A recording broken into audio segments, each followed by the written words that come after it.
There has been a ton of talk about adding Odell Beckham Jr. to the Cowboys. Heck, during the Thanksgiving game, the broadcaster literally said it was the Beckham Bowl. But is it a good idea? Let's take a look at the pros and cons, apply some reason, and then see if there's any All-22 film that could help us out. Pro number 1, OBJ was a weapon. There's no question that when he was young and healthy, he could turn any slant into a touchdown and make crazy acrobatic catches. Sorry to show this again. In short, he was a game changer. Pro number 2, injury insurance. Having someone who could fill in for a missing Gallup or CeeDee Lamb would provide the team with some injury protection if the need should arise. Pro number 3, you don't need him. I know that might sound odd for a pro, but hear me out. The Cowboys offense has averaged 32.4 points per game since Dak Prescott's return. The offense is far from broken or in need of a tune-up or an additive. So if one of the cons we're about to address were to rear its ugly head, we could cut them without much short-term loss. Alright, on to the cons. Off-field issues. As if the universe were preparing the world for an NFL with OBJ in it, we already have some off-the-field drama. I'm talking about the airline stuff. I'm not saying he's at fault here, but I am saying that the persona of OBJ has some baggage. Ha!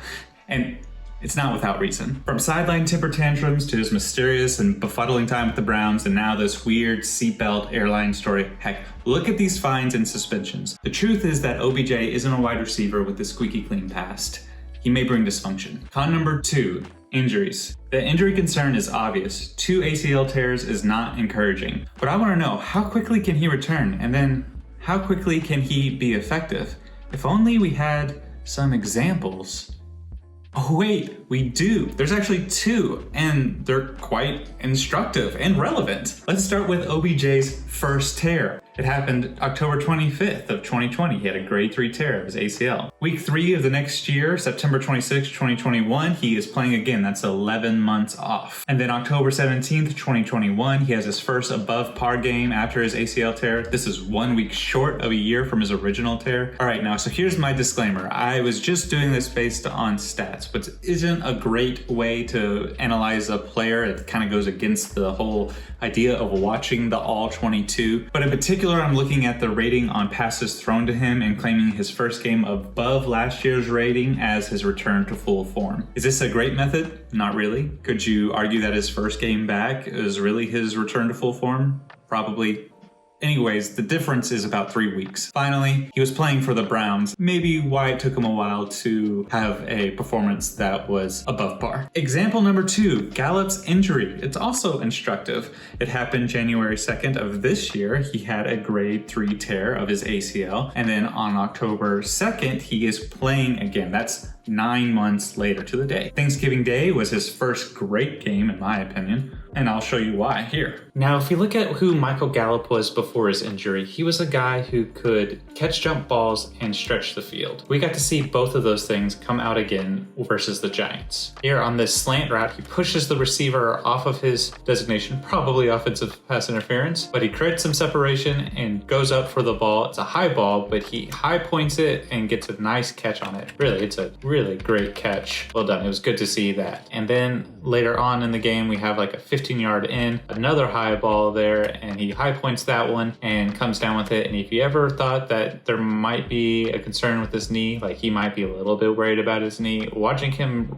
try to carry the defense after he catches this ball is pretty encouraging and totally dispels that idea. Earlier in the game, we have a deep route, deep post that Dak missed, but Gallup has got the separation on that. If you see right here, he is by him, and a well-thrown ball is a touchdown or at least a long completion. And then again, we have another deep ball thrown where he's got the separation. You can see it there. If that ball is put on the right spot, probably have another touchdown. And then finally, here's a play where he gets really good separation on a chair or out and up route. You can see he gets this out, the corner bites pretty hard, and then he is up the field. Those are hard cuts. And you see he's got separation right there. Dak decides to go underneath, and we get this really fun hurdle over the Giants defender by Jake Ferguson. I get that if I use the same metric that I did for OBJ, you have to say his first game back was in full form, which kind of shows why just looking at stats isn't the best way to analyze a player's performance. At least not on a week-by-week basis. So both OBJ and Gallup had grade 3 ACL tears. Their average recovery time is 10 months, and their average full form recovery was 10 to 11 months. If we just go ahead and apply this to the second tear, which occurred during the Super Bowl on February 13th of this year,